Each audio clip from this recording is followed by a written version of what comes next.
In this video, I'm going to show you how to delete your Instagram search suggestions.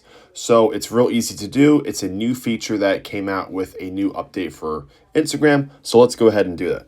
Go ahead and click on Instagram and click on the search button at the very bottom here.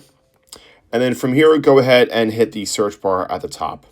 As you see, I have a lot of searches here. Let's go about deleting these first. So go ahead and hit the see all at the top right-hand corner.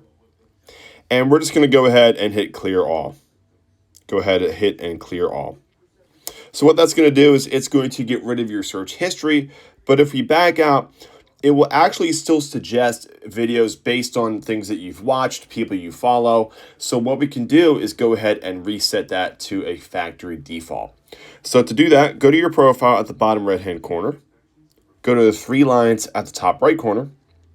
This is a new feature. So what you want to do is scroll down until you find what you see, and you want to go to your content preferences. Once here, you want to go to reset suggested content about 2/3 of the way down here.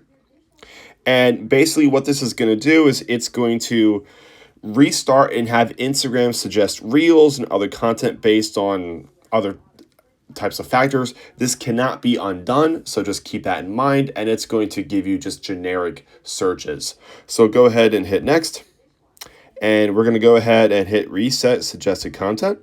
Go ahead and confirm.